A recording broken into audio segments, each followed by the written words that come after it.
전부 다 중요하지만 이거 다 힘들어서 못하겠다 싶으면요, 이 첫 번째랑 마지막 거만이라도 무조건 누가 때려 죽여도 꼭 했으면 좋겠어요. 근데 만약에 이 두 개도 못하겠다 그러면은 아마 인생이 평생 암울하게 살 거예요. 네, 감독님들, 2024년 갑진년 새해 첫 영상입니다. 모두 새해 복 많이 받으시길 바라겠습니다.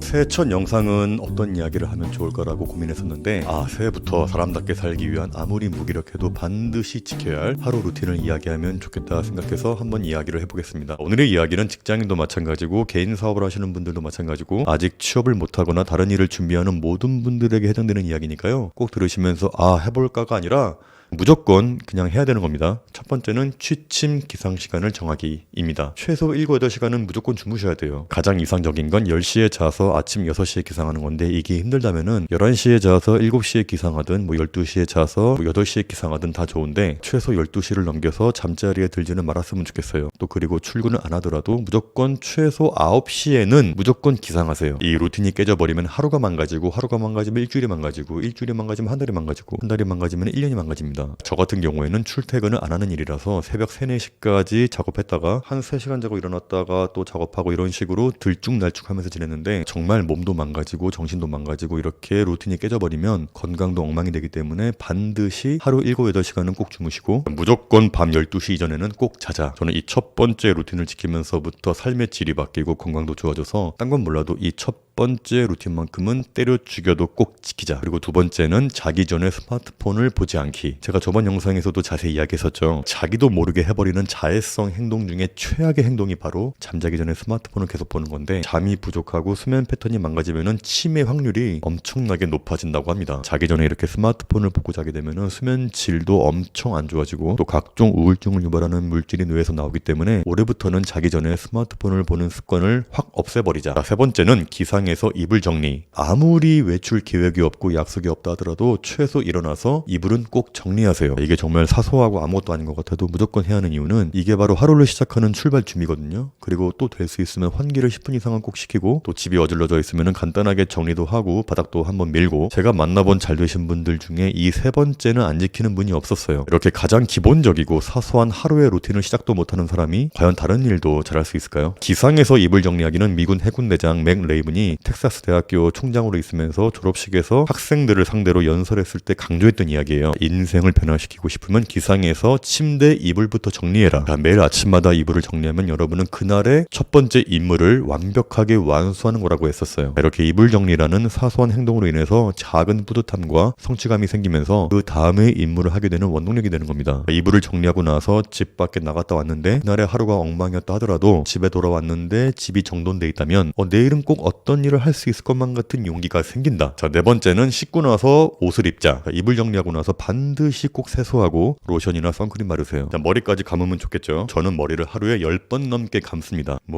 그리고 남자분들이라면 꼭 면도하시고, 저같이 수염 기르는 분들이라면 조그만 코털 가위로 지저분해 보이지 않게 꼭 정리하세요. 또 그리고 눈썹도 이렇게 옆에서 보면은 삐죽삐죽 튀어나온 부분들이 있어요. 자, 이렇게 거울 보시면서 다듬으세요. 이 정도만 해줘도 굉장히 깔끔해 보여요. 또 중요한 게 코털 정리예요. 코털 정리. 이 안쪽에 삐죽삐죽 튀어나온 거 있잖아요. 이거를 반드시 거울 보면서 자르세요. 여자분들은 아무리 잘생기고 호감 있는 남자라도 털이 삐져나와 있거나 면도가 제대로 안 돼 있어서 얼굴이 지저분해 보이면 마음이 굉장히 식습니다. 그리고 세수하실 때 귀 꼭 닦으시고요. 귀에 이물질이 안 보이게 귀 닦고, 이 귀의 뒷부분 있죠? 여기도 닦으시고. 귀가 지저분하고 목 뒤에 떼 있고 이러면요 되게 싫어해요, 누구나. 또 여름에 반팔 입었는데 팔 뒤꿈치에 검은 때가 있거나 각질이 일어나지 않았나라고 자세히 한번 살펴보고요. 이 남자가 키 크고 잘생기고 몸 좋고 물론 중요하죠. 하지만 그에 못지않게 이 청결함도 정말 중요해요. 청결해 보이지는 못할 망정 더러워 보이면 절대 안 돼요. 자, 이렇게 사람이 청결해 보이지 않고 너저분해 보이는 순간 어디를 가도 분명 불리한 일들이 생겨요. 연애할 때도 불리하고, 직장에서도 불리하고, 이 비즈니스 할 때도 불리하고, 다 불리해요. 그러니까 한마디로 될 일도 안 됩니다. 옷도 정기적으로 빨래하세요. 그리고 섬유유연제 넣고, 중요한 옷은 드라이클리닝 맡기시고요. 이 남자분들이 나이를 먹으면서 몸에서 신내 나는 게 딴 게 아니에요. 이 옷이에요. 옷. 정기적으로 빨래를 안 하기 때문에 몸에서 신내가 나는 겁니다. 또 어디를 가든 구김없는 옷을 입으세요. 그리고 만약에 밖에 나갈 일이 없다 그래도 집에서 잠옷 차림으로 있든가 속옷바람으로 입지 마세요. 그러니까 저 같은 경우에 밖에 안 나가고 집에서 글만 쓰거나 편집만 하는 날이 있단 말이에요. 저는 집에서 옷은 외출복으로 갈아입고 있습니다. 왜냐? 집에서 외출복으로 옷을 입고 있으면은 집에서 뒹굴뒹굴 하기가 힘들어져요. 옷을 외출복으로 갈아입는 것도 하루를 시작하는 좋은 마음가짐이 됩니다. 됩니다. 자, 따라서 기상해서 이불 정리하고 씻고 세수하고 털 정리하고 옷 갈아입고 있자. 5번째는 하루에 최소 2끼는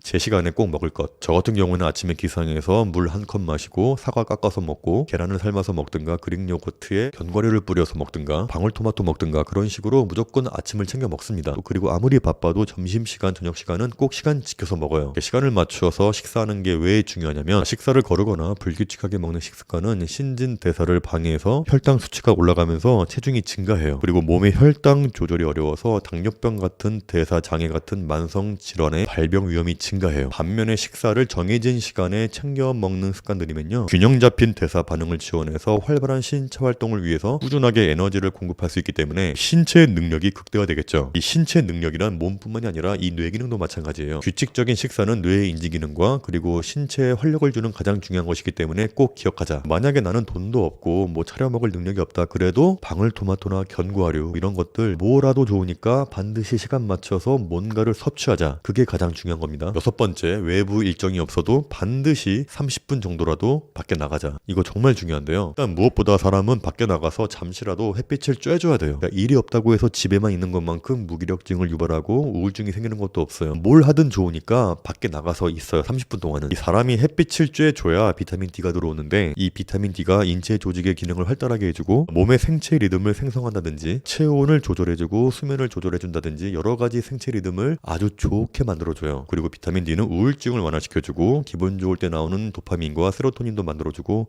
암 예방에도 탁월한 효과가 있다고 해요. 7번째는 여기에서 조금 더 나아가서 하루에 30분 운동이라고 할 수 있는데 아무거나 좋아요. 무조건 딱 하루에 30분 운동하세요. 맨몸 스쿼트를 한다든지 푸시업을 한다든지 빠르게 걷기라든지 아니면 건물에 있는 계단 걷기 다 좋아요. 이 하루에 30분 운동은 하실래요가 아니라 그냥 해야 되는 거예요. 누구나 오랫동안 건강하게 살고 싶잖아요. 아프지 말고 잘 살고 싶고 그러면 운동해야죠. 너무나 당연한 이야기인데도 안 하시는 분들이 많아서 너무 안타깝습니다. 저 같은 경우에는 중학교 때부터 하루 푸시업 100개, 맨몸 스쿼트 100개 한 번도 빼놓은 적이 없어요. 제가 이런 얘기하면 좀 자랑처럼 들릴 수 있는데 전 제 인생에서 한 번도 배가 나와본 적이 없습니다. 그리고 항상 몸이 가볍다라고 하죠. 전 제가 건강한 걸 느껴요. 누구를 만나도 겁이 안 납니다. 난 너무 바쁘고 힘들어서 30분도 힘들다. 그러면요 딱 5분만이라도 하세요. 5분만. 하루에 5분 동안 푸시업이나 스쿼트 할 수 있잖아요. 누구나. 포인트는 5분이라도 했다는 게 중요한 거예요. 제가 최근에 하와이 대저태님을 모시고 인터뷰했을 때 가장 기억에 남는 게 이거였어요. 그러니까 먼지 같은 성공을 반복해라. 사소한 성공들 하나하나 오늘은 스쿼트 10개 했으니까 내일은 스쿼트 15개 해야지. 이렇게 먼지처럼 깨알 같은 성공들을 반복해야 나중에 그것이 쌓이면서 큰 성공으로 오는 거지. 이런 먼지 같은 성공조차 매일 못한다면 하고자 하는 어떤 일도 못한다라고 생각합니다. 그러면 자연스럽게 마지막 8번째로 넘어갈 수 있는데 뭐라도 좋으니 하루에 한 가지는 무조건 하기. 제가 방금 이야기했던 30분 운동도 마찬가지고요. 나는 책을 하루에 무조건 10분 이상은 읽겠다. 하루에 글을 한 페이지라도 꼭 쓰겠다. 만약에 영어를 잘하고 싶으면 하루에 딱 10분만이라도 영어 책을 읽겠다. 그러니까 정말 뭐라도 좋으니까 아무것도 안 하고 무의미하게 하루를 보내는 끔찍한 일은 하지 말았으면 좋겠어요. 제 생각에는 사람이 자기에게 할 수 있는 가장 끔찍한 자해는 바로 아무것도 안 하는 거라고 생각을 해요. 아닌데요? 저 게임 했는데요? 아닌데요? 전 넷플릭스 봤는데요? 그런 거 말고 의미가 있는 걸 말하는 겁니다. 자, 뭘 해야 좋을까? 전 예전에 김창옥 님이 강연 때 하셨던 이야기 중에 가장 기억에 남는 게 있었는데 그러니까 뭘 하는 게 좋을까요? 라고 묻는 사람에게 하고 나서 기분이 좋은 걸 해라.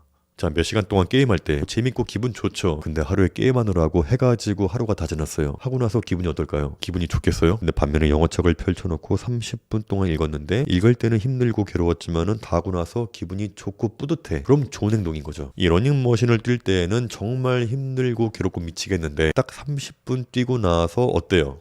기분 좋잖아요. 의미가 있는 행동을 했으니까. 따라서 여러분들 특히 지금 일이 없거나 무기력한 분들 제가 지금까지 말한 것들 있죠. 첫 번째 취침 기상시간 정하기, 두 번째 자기 전에 스마트폰 안 보기, 세 번째 기상해서 이불 정리, 네 번째 씻고 나서 옷 입기, 다섯 번째 끼니를 제때 챙기기, 여섯 번째 30분 이상 외출하기, 일곱 번째 하루 30분 운동하기, 마지막 여덟 번째 뭐라도 좋으니까 하루에 꼭 한 가지는 하기. 전부 다 중요하지만 이거 다 힘들어서 못하겠다 싶으면요 이 첫 번째랑 마지막 거만이라도 무조건 누가 때려 죽여도 꼭 했으면 좋겠어요. 누구나 인생이 나아지고 싶고 발전하고 싶고 잘 살고 싶잖아요. 근데 만약에 이 두 개도 못하겠다 그러면은 아마 인생이 평생 암울하게 살 거예요. 그러니까 인생에서 어떤 아무런 일도 생기지 않을 겁니다. 뭐 지금이야 젊고 어려서 괜찮다고 하지만 혼자서 아무것도 이루지 못하고 나이를 먹는다고 생각해보세요. 정말 끔찍하지 않나요? 자, 지금까지 어떤 인생을 살아오셨든 꼭 2024년에는 이 8가지를 꼭 지키셔서 그러니까 어제보다는 오늘이 더 발전되고 오늘보단 내일이 더 발전되는 이번에는 그러한 인생을 살았으면 좋겠습니다. 저는 그렇게 살려고 노력하고 있어요. 전 쥐뿔도 없고 희망도 없는 인간이었지만 그래도 이 8가지만큼은 꼭 지키고 살았기에 그래도 이렇게 40대 중반이 되어서도 사랑구실하면서 살 수 있었다고 생각을 해요.